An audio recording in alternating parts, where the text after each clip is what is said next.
예, 안녕하세요. 반갑습니다. 저 소개받은 이두진이라고 합니다. 제가 서울 마포에서 왔어요. 여기 오니까 1시간 정도 걸렸는데요. 1시간 정도 이렇게 달려오니까 그 환경이 확 달라지는 거예요. 예, 고층 습과 빌딩, 매캐한 매연만 접하다가 1시간 달려왔더니 갑자기 녹지가 펼쳐지고 환경이 너무 달라져요. 그래서 이런 상황에서 이런 곳으로 오게 되면 또 그런 마음이 살짝 듭니다. 좀 서울에서 벗어나서 이런 근거리에서 좀 생활해 보면 어떨까 이런 생각을 하기도 하는데요. 근데 이게 참 현실적으로 쉽지는 않아요. 아이를 예, 시흥으로 이사 올까요? 장기적인 계획을 가지고 한번 고려를 해봐야겠네요.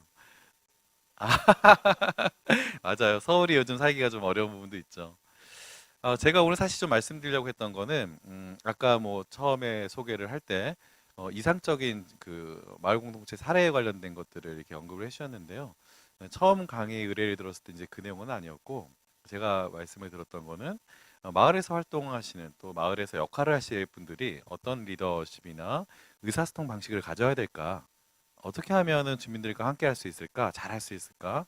이거 관련된 얘기를 좀 했으면 좋겠다는 말씀을 좀 해주셔서 그거에 맞춰서 강의를 좀 준비를 했고요. 그리고 사실 개인적으로 생각했을 때는 이상적인 마을 공동체라는 거는 별로 없는 것 같습니다. 예. 외국 사례든 국내 사례든 그럴 수밖에 없는 게요. 이상적이라는 거는 누구에게나 통용될 수 있어야 된다는 의미이기도 하잖아요. 근데 사실 어느 마을이든지 내가 좋은 마을도 있지만 좋지 않은 마을도 있는 거죠. 또 최근에 좋은 사례라고 나와 있던 것들도 뭐 제가 일하고 있는 마포정만 하더라도 혹시 한 번쯤은 들어보실 수도 있는데요. 성미산 마을 공동체라고 있습니다. 그 성미산이라는 작은 산 아래 그 타지에서 이제 온 사람들이 마을에서 같이 연대하고 협동하면서 즐겁게 살아가는 그런 이상적 모델이 있긴 한데요. 사실 그것도 좀 특사 모델이긴 합니다. 거기 원주민들이 애시당 처음부터 만들어왔던 모델들은 아니거든요. 또 일각에서는 중산층 중심으로 만든 마을 모델 아니냐 이렇게 얘기도 합니다. 그래서 좋기도 하지만 또 다른 사람들에게 또 적합하지 않을 수도 있습니다.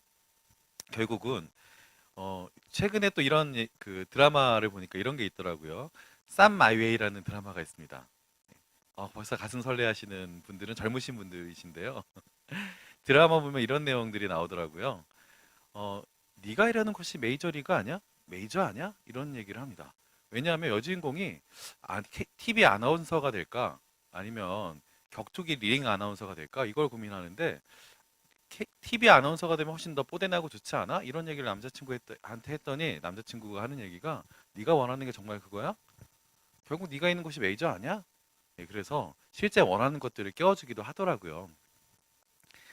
그래서 오늘은 우리가 이제 같이 여러분들이 계신 이 시흥이라는 곳에서 떻게 마을을 같이 잘 만들 수 있을까를 고민하는 시간이기도 하고 그것보다 사실은 더 중요한 거는 리더십이나 의사소통이라는 걸 통해서 내가 어떻게 하면 좀 더 원활하게 의사소통을 잘하고 리더십을 갖출 수 있을까? 결국 다른 말로는 내가 좀 더 행복해질 수 있을까에 대한 얘기일 수도 있습니다. 결국은 좋은 마을이라는 건 내가 행복한 마을이기도 하기 때문에 이런 것들을 내가 어떻게 잘할 수 있을까에서 시작하는 것이 좀 맞다는 생각도 합니다. 예, 뭐 마을 주민 리더십 어떻게 할 수 있을까요? 좀 거창하죠. 사실 제가 사회복지 이제 현장에서 일한 게 올해로 이제 20년 차가 되는데요. 이런 얘기하면 좀 놀라셔야 돼요.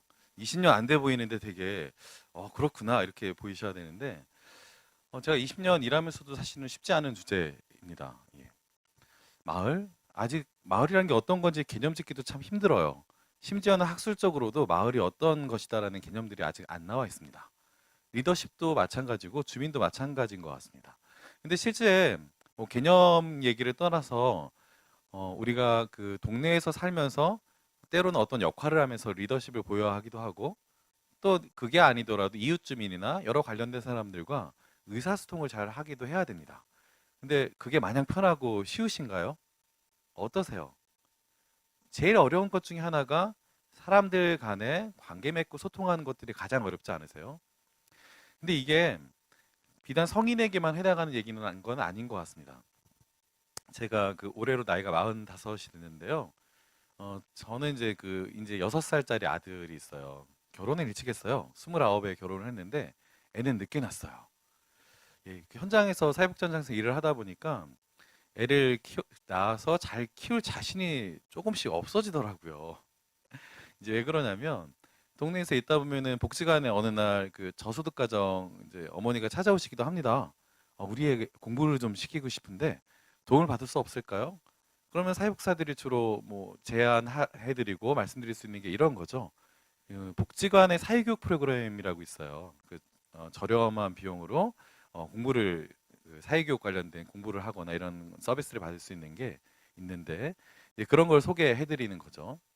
좀 더 나은 경우에는 대학생 자원봉사를 연결하거나 뭐 이런 경우들입니다. 근데 우리나라가 사실은 교육 문제가 있는 나라는 아닙니다. 대학 입시 문제만 있는 나라죠. 예, 교육 문제는 사실 없습니다. 그게 더 문제인 건데요.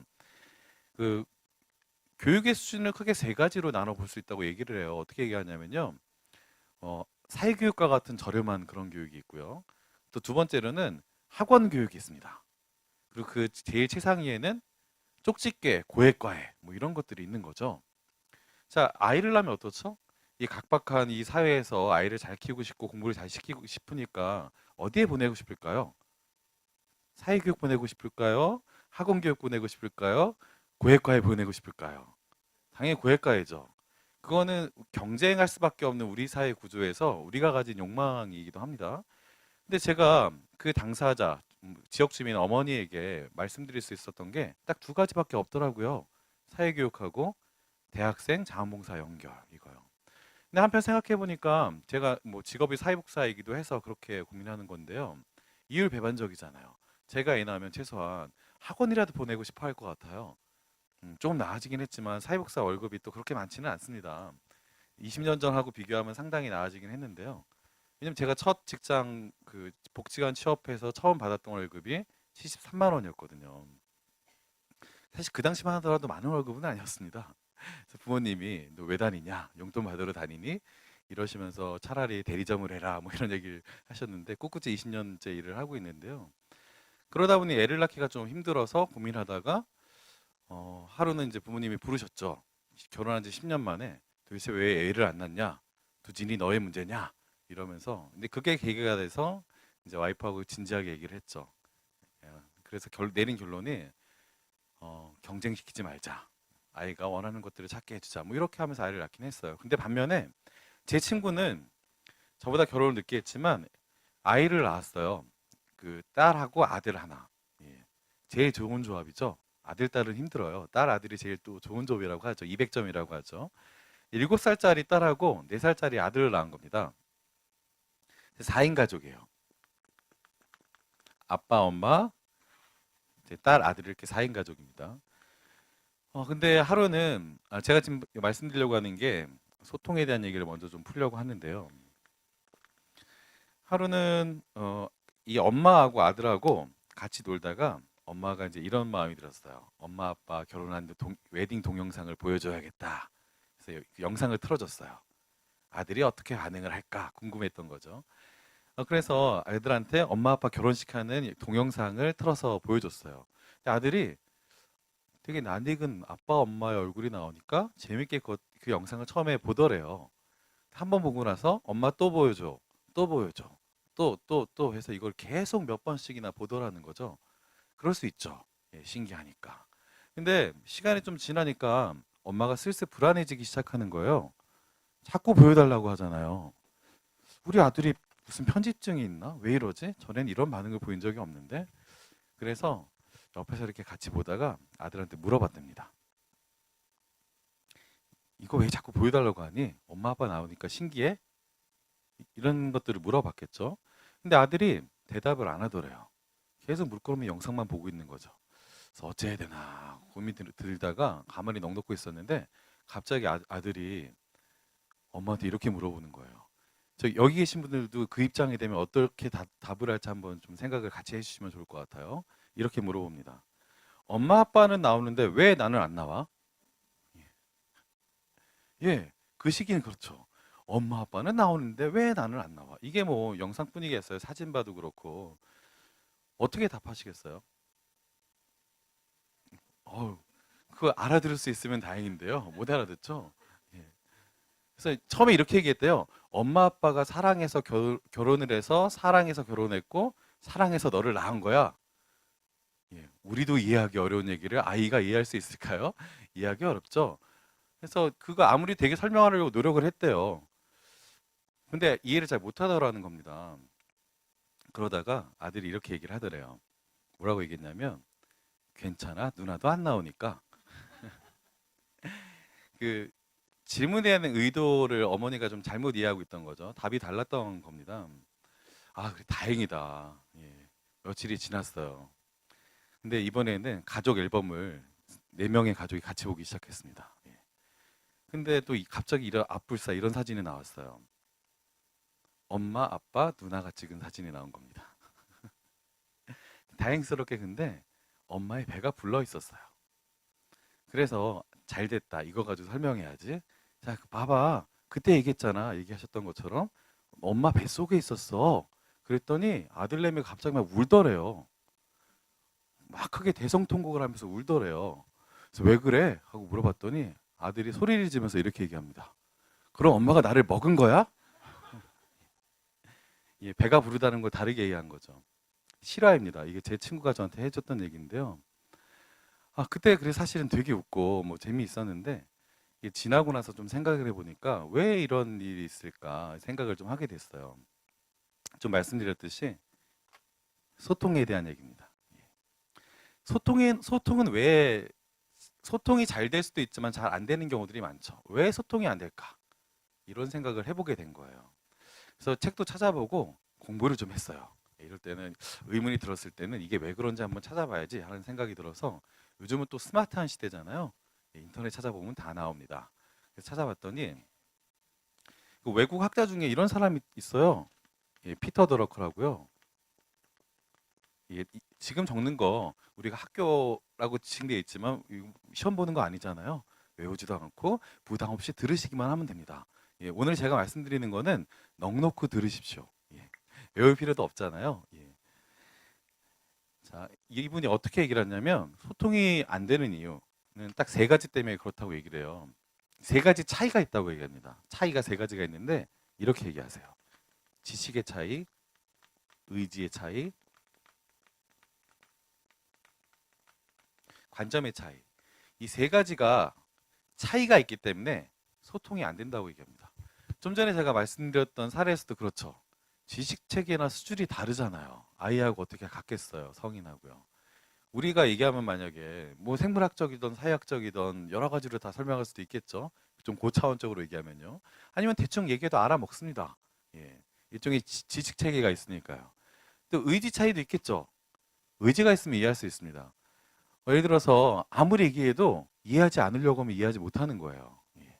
하지만 의지가 있으면 조금만 얘기해도 이해할 수 있죠. 또 관점 차이도 있습니다. 보는 관점에 따라 되게 다르죠. 결국은 이 차이, 그 소통이 잘 된다는 거는 지식이나 의지, 이 관점 세 가지의 차이가 좁혀져야 된다는 걸 의미하기도 합니다. 예, 사실 그래서 마을에서 같이 살아간다는 건 이런 것들, 이 차이를 어떻게 좁힐 것인가에 대한 얘기이기도 해요. 이게 좀 약간 뭐 지식적으로 얘기되기는 하지만 실제 생활에서 그렇다면 이런 부분들을 어떻게 좀 적용하고 생각할 수 있을까 이런 방면으로 오늘 좀 말씀을 드려볼게요.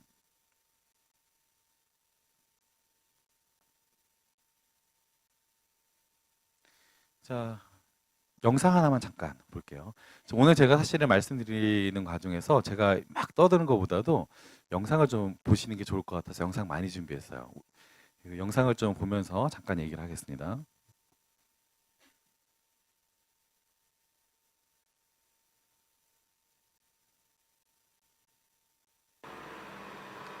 이게 서울의 성북동입니다. 저기 지방 아니에요.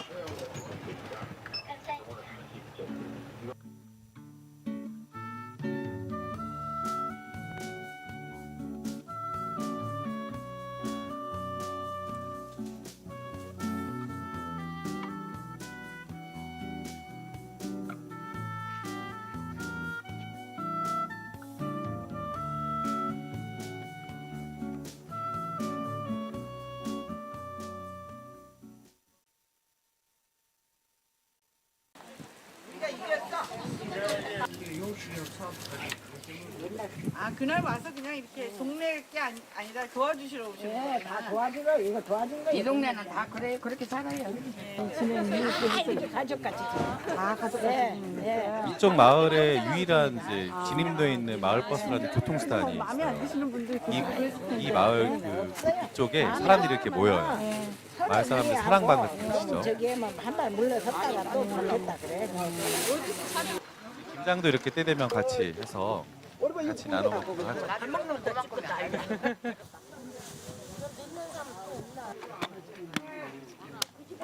사람을 이렇게 이 저녁이 되면 이렇게 그불 여기가 펴놓고 같이 동네 얘기도 사랑방이에요. 맞아요. 배고픈 사람 밥 주고 그냥 그러신 것 같아. 네, 그런 정도. 동네 분들한테 또 막 그냥 베풀 쌀은 형님이 내주. 그래요. 예. 드세요. 먹어요. 예, 감. 항상 저희가 오면 이렇게 원래 이렇게 맏며느리라. 사세요. 왜 사가지고 오세요? 많으니까. 지금은 아파트 안 줘야래. 우리가 더 좋다 그 생각이 들지. 아파트 가서는 이렇게 해놓고 살 때도 돼요. 당신도 왜 이렇게 돈 벌으려고 그러냐고. 아파트에서는 이렇게 못 살아 이런 얘기를 하시죠. 뭐하러 사실 욕심을 이거는 내냐고. 공간적인 문제도 난 있어요. 누구나 아파트가 지닌 공간적 건데. 특성 때문에 그렇기도 한데요. 그러잖아요. 내가 먹고 남으면 누구를 줄 아는 거래야지. 그러지 않고 모으는 거는 내게 아니거든. 요즘 저렇게 얘기하는 게 죽으면 가지고 어렵죠. 빈손으로 가는데.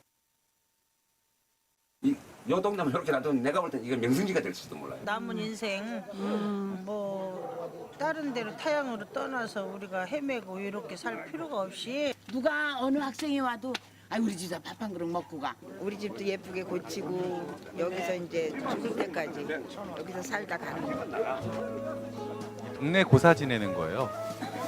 주민들이 이렇게 십시일반 내놔서 고사도 같이 지내고. 그렇죠.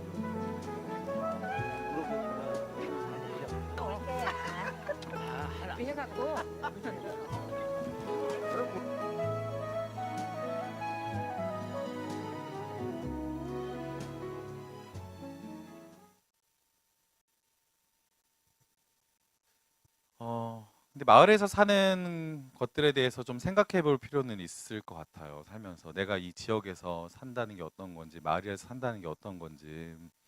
사실 그 생각을 하고 살기가 되게 어렵죠. 시흥 같은 경우는 잘 모르겠어요. 제가 이제 와서 들어보니까 이 시흥의 인구가 제가 일하고 있는 마포구 지역 인구하고 똑같더라고요. 저 마포구가 한 40만 명이 좀 넘거든요. 예, 여기도 한 40만 명 좀 넘는 걸로 들었고요. 또 면적을 봤더니 부천 2배 정도 된다고요. 엄청 커요. 또 크기는. 작게는 마포가 훨씬 더 작을 텐데요. 이쪽은 마포만큼 뭔가 경쟁을 꼭 너무 많이 해야 되고 또 이런 것들이 마포보다는 좀 덜하진 않을까 이런 생각을 해보기도 하거든요. 근데 마포는 또 그렇지는 않습니다. 또 치열하게 살아야 되는 것들이 있고 또 급속하게 지금 환경들이 바뀌어 나가고 있기 때문에 어려움도 많이 있어요. 그래서 한편 이제 마을이라는 것이 어떤 곳인지 내가 살고 있는 곳이 도대체 어떤 곳인지 이런 생각도 좀 해볼 필요가 있겠죠. 또 나를 비롯한 주민이라는 건 어떤 건지 주민이 어떤 건지 한번 좀 생각해 보신 적 있으세요? 주민이란 무엇이다. 주민할 때 주자가 주인하는 주인이잖아요. 예. 그 백성민자 쓸 텐데 주인이 되는 사람이거든요, 결국은요. 근데 정말 내가 주인으로 살고 있나? 예, 그러시죠. 아닌 것 같죠. 예. 왜 아닐까요? 주인이어야 되는데. 그 복지기관에서는 좀 이런 일들이 있어요. 이게 복지기관에서 일을 하다 보면 주민들이 흔히 많이 하시는 얘기이기도 합니다. 이제 예전에 제가 복지관에서 일할 때 할머니 한 분이 이렇게 얘기를 하셨어요. 옛날에는 동사무소에서 쌀 주고 밀가루 주고 해서 먹고 살았는데 이제는 복지관에서 줘서 먹고 산대요. 예전에는 국가에서 해주던 걸 지금 누가 하죠? 복지관에서 하죠. 예, 국가에서 위탁을 해서 대행하는 겁니다. 근데 사실 복지관이 그거 하라고 만들어진 건 아니었거든요. 예. 주민들이 살기 좋은 마을 만들 수 있도록 살기 좋은 더불어 살아가는 동네 만들라고 복지관을 만든 건데 어느 순간 복지관은 예전에 국가에서 했던 자녀적 복지를 대행하는 그런 역할들을 하는 거예요. 또 이런 주민도 있어요. 이거 복지관의 사회복지사들이 제일 많이 듣는 얘기 중에 하나죠. 내가 더 어렵다. 나는 오래 못 받았는데 저 옆집 할머니보다 내가 더 어려운데 왜 나는 안 도와줘? 이렇게 얘기하잖아요. 예. 많이 봉사활동 많이 하셨으면 들어보셨을 거예요. 근데 이게 참 슬픈 일이에요. 아까 제가 주민이 이제 주인이 되는 사람이라고 했잖아요. 주인이 되는 사람이 내가 더 어렵다고 얘기하는 거예요. 자기 경쟁, 자기 상품화를 시키는 거죠. 내가 더 어려운 사람이라고 스스로를 상품화 시키는 거예요. 또 사회복사나 봉사자, 네, 도시락 배달 갑니다. 띵동 누르면 어떻죠? 손이 쑥 나오죠. 여기 사람살이가 있나요? 서로 존중하는 사람살이, 인사하고 안부 여쭙고 하는 사람살이가 있나요? 누군가를 돕고 있긴 한데 거기 안에 정이 없어요. 온정이 없고요. 사람살이가 없는 거예요. 복지가 융성해지고 많아질수록 오히려 사람 사는 것들이 더 사람살이가 생겨나야 되잖아요. 뭔가 투입은 많이 되는데 그런 변화들이 없는 거죠. 아까 제가 말씀드렸던 그런 사례들이죠. 폐지 한 달 모아야 10만 원 안 됩니다. 어르신들 폐지 모으시잖아요. 한 달 꼬박 모아야 7만 원, 8만 원 모으세요. 이게 노동 가치가 제대로 적용되는 걸까요? 생각해 보세요. 하루 종일 폐지 모아가지고 우리가 만약에 그런 노동 투입을 했어요. 한 달에 7만 원 벌어요. 이게 그 정당한 노동의 대가일까요? 사실 그 마을과 복지가 요즘 되게 많이 얘기되고 있거든요. 그 서울 같은 경우에는 찾아가는 동 주민센터, 또 여기 같은 경우에는 그 동부보장 협의체 이런 얘기들 많이 하시잖아요. 전국적으로 뭔가 많이 만들어지고 있고 뭔가가 시행되고 있습니다. 근데 제가 좀 한 가지 질문 드려볼게요. 동부보장 협의체가 어떤 일을 하는 곳인지 아세요? 동부보장 협의체 뜻이 뭘까요? 아니면 동부보장 협의체란 말은 쉬우세요? 어려우세요? 예, 어렵죠. 뭘 보장하는 걸까요? 명쾌하게 설명할 수 있는 분 계세요? 동보장협의체. 뭘 보장할까요? 뭔가 이렇게 생겨나고 있는데 우리에게 되게 일상적이지 않고 되게 어려운 거예요. 제가 아까 슬쩍 이거 그 주인님이 작성해달라고 부탁하신 걸 이렇게 봤는데요. 저도 못 쓰겠어요. 어려워요. 그래서 근데 이게 좀 더 쉬워지려면 우리 일상생활과 빗대어서 뭔가 시가 있으면 좀 쉬워지죠. 예. 그런 것들이 좀 필요할 텐데요. 뭔가 어쨌든 구분이 되어지고 뭔가 이렇게 대상화돼요. 뭔가 구분되어지고 뭔가 특별해요. 이게 되게 어려워지는 거죠.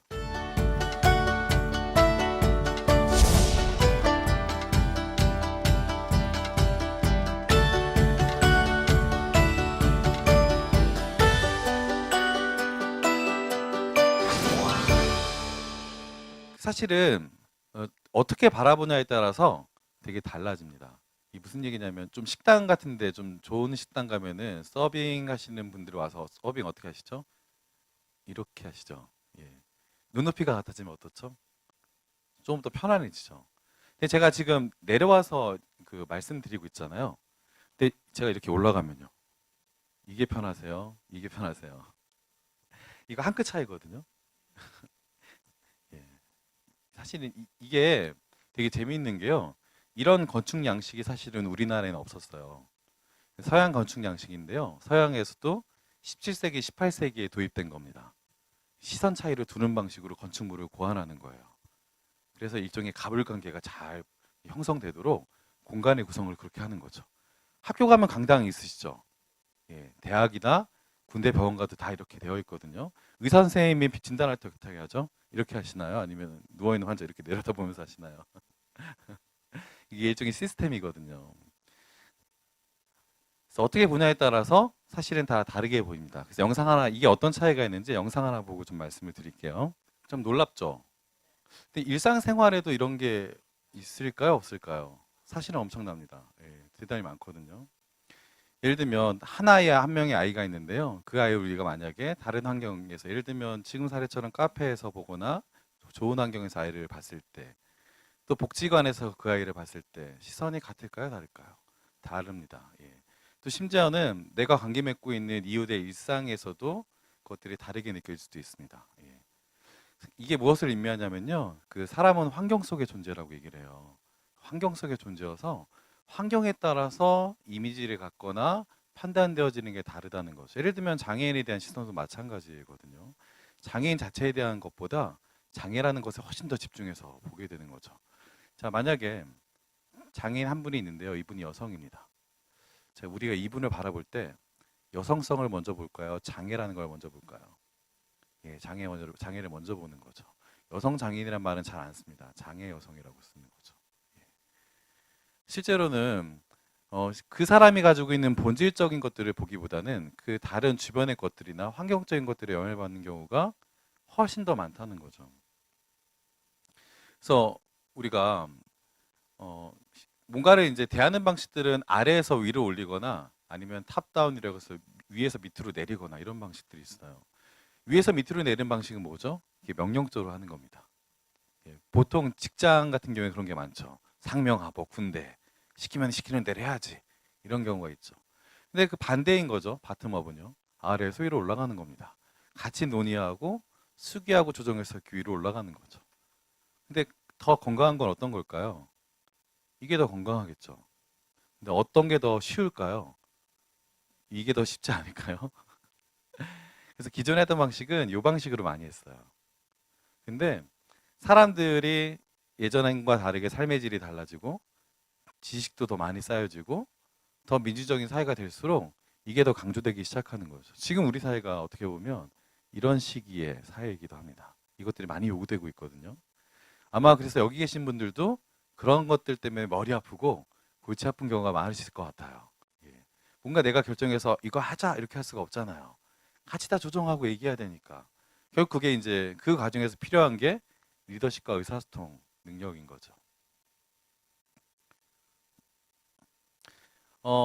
그러면은 이런 어쨌든 뭔가를 할 때 그 사람들을 같이 모아야 되잖아요. 내가 뭔가 얘기를 하던 누군가 얘기를 하던 이것들이 좀 경청되고 서로 돼야 되잖아요. 근데 제일 어려운 것 중에 하나가 사람 모으는 겁니다. 우리가 쉽게 보면 안 될 게 길거리 가다 보면은 이제 그 자판 열어놓고 뭔가 홍보하면서 사람 모으는 이런 분들 계시죠. 이분들 대단한 능력자이신 거예요. 우리는 그냥 막 지나치는 경우가 많지만 사람을 모으는 것은 정말 힘들고 어려운 일입니다. 예를 들어서 오늘 이제 이 강의를 지금 주최하고 있는 그 시흥 지역사회 보장협의체나 아니면 주무과에서 선생님들 이렇게 모시는 것 자체도 대단한 일들인 거예요. 서로 뭐 신뢰관계가 돼 있으니까 이렇게나 많이 오신 거겠죠. 예. 근데 사람을 어떻게 모을 수 있는지에 대해서 지금 잠깐 또 영상을 하나 보여드릴게요. 영상 많이 보여드리니까 좋죠. 예.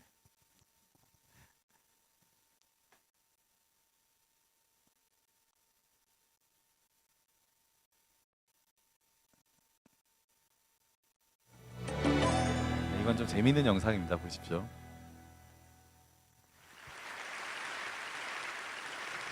So ladies and gentlemen, at TED we talk a lot about leadership and how to make a movement.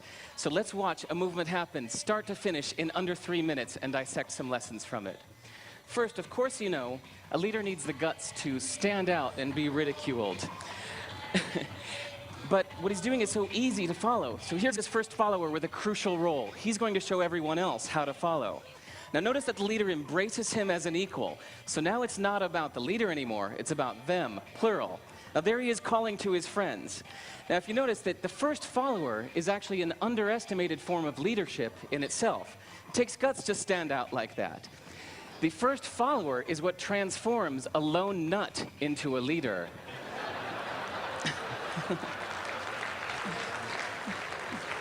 이거 보시고 따라하시면 안 됩니다.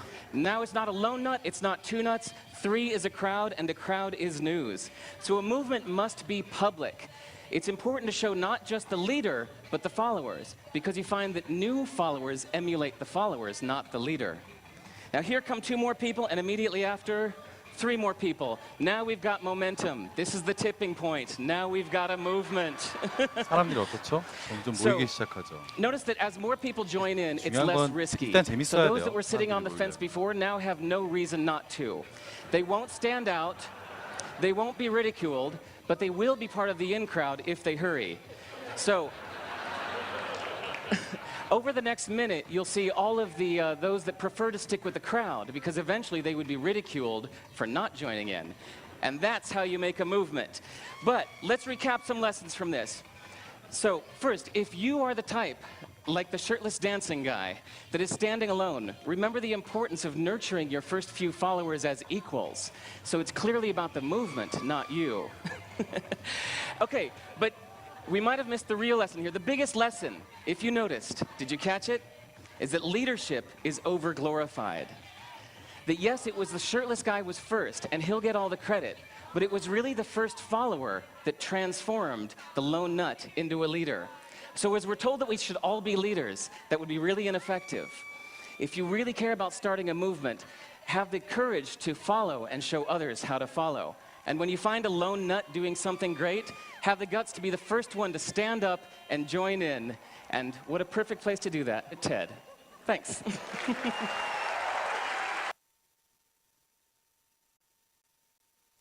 그 아까 영상 중간에 이런 말이 나오죠. 리더십이 지나치게 미화되어 있다. 그래서 뭔가 최초로 먼저 하는 사람이 대단히 뛰어난 사람이고 뭔가 그렇게 하지만 사실은 최초로 뭔가 하는 사람도 대단한 사람이지만 더 어려운 건 그걸 처음으로 따르는 추종자예요. 예. 동네에서 일할 때 사실은 이런 게 있어요. 그 말 많이 하는 사람이 일을 할 가능성도 제일 많아요. 뭔가 할 가능성 제일 많아요. 근데 우리 문화는 어떻죠? 말 많은 사람들을 좋아할까요? 싫어할까요? 싫어하죠. 아, 쟤는 왜 이렇게 말이 많어? 이런 경향들도 있죠. 근데 한편으로는 말만 많으면 문제이기도 하지만 말이 많다는 건 그만큼 생각도 있는 거예요. 거기에 대해서 고민도 있는 거고 뭔가를 할 가능성들이 많은 거죠. 근데 정말 중요한 리더십은 첫 번째 뭔가를 하는 사람도 중요하지만 그거를 따르는 두 번째 사람이에요. 두 번째 추종자. 예. 두 번째 추종자가 정말 중요한 리더십을 갖고 있는 거죠. 그래서 이게 사실은 잘 되려면 동네에서 마을에서 잘 관찰할 수 있는 게 중요합니다. 사람을 잘 보는 거예요. 잘 볼 수 있다는 건 어떤 걸 의미하냐면 예를 들면 이런 겁니다. 제가 질문 하나 드릴게요. 새우에는 솜털이 있을까요? 없을까요? 새우는 솜털이 어디 있을까요? 다리예요? 등이에요? 머리예요? 네, 정답이 아직 안 나왔는데요. 남은 데 어디인가요? 네, 꼬리예요. 꼬리를 자세히 보면 새우가 솜털이 있어요. 예, 모르셨죠? 예, 그렇죠. 예. 그 새우가 솜털이 있다는 걸 알려면 어떻게 해야 될까요? 자세히 봐야지 보일 겁니다.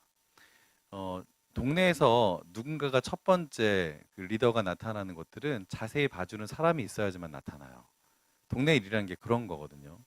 최소한 여기 계신 분들은 어떤 이런 활동이나 동네 일들에 애정을 갖고 계신 분들이죠. 근데 뭔가를 직접 하려고 하시면 될까요? 안 될까요? 안 됩니다. 예.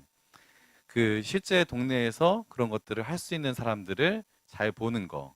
잘 본다는 건 결국은 자세히 보는 거고요. 두 번째는 자주 보는 겁니다. 예. 자주 봐야지 보이는 겁니다.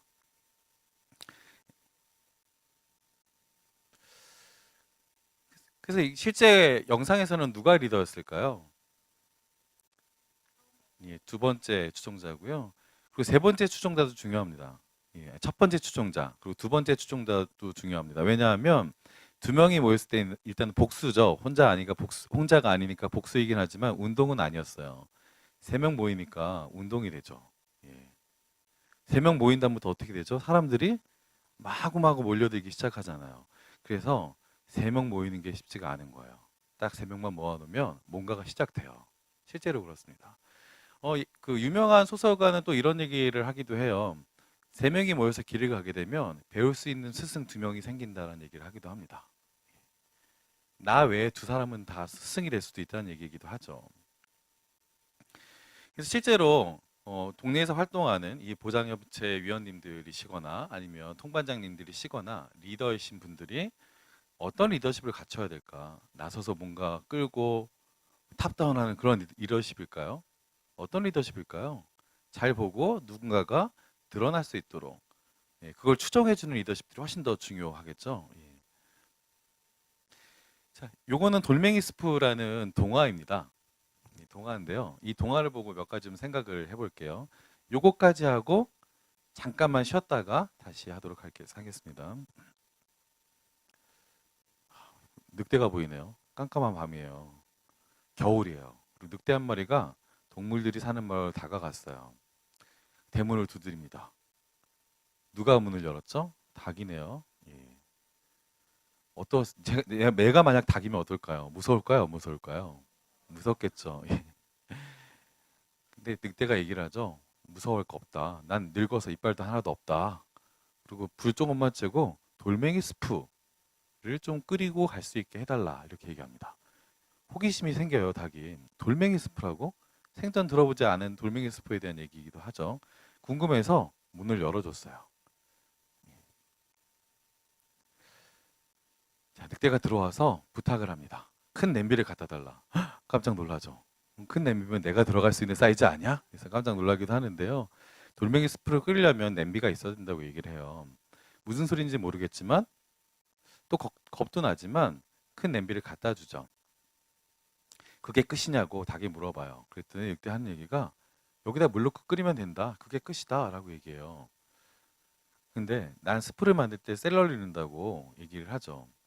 그래도 더 맛있겠지? 라고 늑대가 응답을 해줘요. 돌멩이를 꺼내고요. 근데 이웃집에 사는 돼지가 늑대가 닭의 집에 들어가는 걸 봤어요. 걱정이 돼서 두들겼어요. 딱 문을 열고 봤더니 돌멩이 스프를 끓이는 것들을 보게 된 거죠. 샐러리를 넣어도 된다고 닭이 얘기를 해줍니다. 그랬더니 돼지가 하는 얘기가 호박을 넣어도 되냐고. 넣어도 된다고 늑대가 답을 하죠. 호박을 가져왔어요. 또 거위라고 말이 또 오죠. 예, 똑같은 패턴이죠. 예, 파도 넣었다. 또 이제 동네에서 보면은 이런 아는 체 하는 사람들이 있어요. 여행 좀 다녔다고 거위가 아는 체하고 나서는 거죠. 나 이거 해봤는데 정말 해봤는지 모르겠어요. 예. 아는 체 하면서 이집트에서 먹어봤다. 파도 넣었다. 예, 일단 뭐 증거가 없잖아요. 예, 그래서 파도 넣어도 되냐고 물어보고 거위하고 말이 들어가서 자기네 집에 가서 파를 또 가져오기도 합니다. 이번에는 양이하고 염소하고 개가 또 걱정이 돼서 찾아왔어요. 재밌는 게 어떤 거죠? 동네에 거의 그 늑대가 들어갔더니 동네 주민들이 어떻죠? 다 관심 가지고 이렇게 오잖아요. 요즘 만약 이런 일이 있으면 어떨까요? TV에 나올 가능성이 많죠. 예. 무슨 일이 있었다. 어쨌든 이 이웃 관계들이 있던 마을이긴 하네요. 예, 걱정도 해주고. 예. 자, 그래서 모여서 또 똑같이 얘기를 하죠. 그래서 여러 가지 또 무가 필요하다, 배추가 필요하다. 그래서 각자 집으로 가서 야채를 가져와서 다 넣고 끓이기 시작합니다. 난로에 둘러앉아서 스프를 얘기를 하고요. 장난도 치고 아마 또 간만에 모인 것 같아요. 이렇게 같이 모여서 저녁 식사를 한 게 오랜만인 것 같습니다. 닭 스프나 끓이게 될 줄 알았다고 농담도 하기도 하면서 그래서 결국은 이제 물이 끓고 국자를 넣어서 늑대가 국자를 넣어서 저어보기도 하고요. 스프가 다 됐다고 얘기를 하죠. 나눠서 같이 먹습니다. 저녁 식사가 여느 때하고는 다르게 밤늦도록 아주 길어지죠. 모두가 그 돌멩이 스프 맛있다고 3번씩은 먹었대요. 근데 늑대가 가방에서 뾰족한 칼을 꺼내고요. 돌멩이를 막 찔러봤어요. 완전히 안 익었다. 괜찮다면 내일 저녁 끓여 먹게 가져갔으면 좋겠다.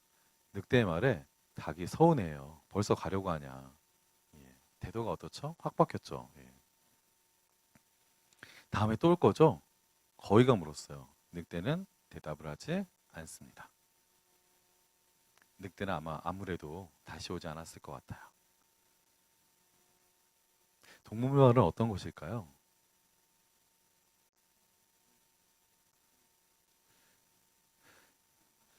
서로 관심은 있었던 것 같아요, 사람들이. 예, 왕래는 없었던 것 같아요. 서로에게 관심은 있었던 것 같아요. 그렇죠. 예. 왕래도 있었을까요? 근데 스프를 오랫동안 같이 먹은 걸 보니까 평소에 아주 그렇게 자주 만나거나 그랬던 것 같지는 않아요. 예. 예. 그럴 수도 있죠. 늑대는 누구였을까요? 어떤 사람이었을까요? 이 마을 사람은 아니었겠죠. 살던 사람은 아니에요. 살던 사람은 아닌데 호련이 와서 돌멩이 하나 끓여놓고 사람들한테 스프를 끓이게 하네요. 예. 돌멩이가 의미하는 건 뭘까요? 돌멩이가 의미하는 건 뭘까요? 혹시 돌멩이 하나쯤은 다 갖고 계신 거 아니에요? 돌멩이 갖고 계신가요? 갖고 계신 돌멩이가 어떤 거세요? 각자 갖고 계신 돌멩이들이. 닭은 어떤 주민일까요? 이 일이 진행이 되려면 닭이라는 주민이 없었으면 이 동화는 이야기가 전개되지 않았을 거예요. 그렇죠. 예. 두려웠지만 호기심을 갖고 문을 열어줄 수 있는 주민. 돼지는 어떤 주민이었을까요? 제일 먼저 닭을 걱정해서 찾아온 주민이었죠. 예. 이런 주민들이 사실은 많이 있다면 뭐 자살 문제 같은 최근에 이슈가 되고 있는 큰 문제들이 사회적 문제들이 발생 안 할 가능성들이 많아요. 예. 근데 지금 우리나라가 이런 주민들이 점차 줄어들고 있는 거죠. 예. 결과적으로 늑대 행위가 가져온 것은 어떤 거죠? 사람들이 동네 주민들이 모였죠. 예. 사실은 돌멩이라는 것은 아무것도 아닌 거일 수 있죠. 예. 그게 값어치가 나가는 것이 아닐 수도 있고요. 별거 아니잖아요. 근데 그게 매개가 돼서 스프가 끓여졌더니 주민들이 모여서 스프를 3시간 동안 먹었대요. 예. 3접시 이상 먹고 오랫동안 밤늦게까지가 됐다고 하네요. 자, 좀 쉬었다 할 건데요. 우리 활동하는 오늘 사실은 이제 뭐 강의 마무리는 아니지만 내가 가진 돌멩이가 무엇이 있을까? 나는 돌멩이를 갖고 있었나? 갖고 있다면 어떤 돌멩이를 갖고 있을까? 이런 것들을 한번 생각해 보는 것만으로도 사실 저랑 같이 얘기하신 게 상당히 좀 중요한 도움이 될 수 있는 그런 걸 것 같아요. 지금 58분인데요. 10분만 쉬었다가 다시 할게요.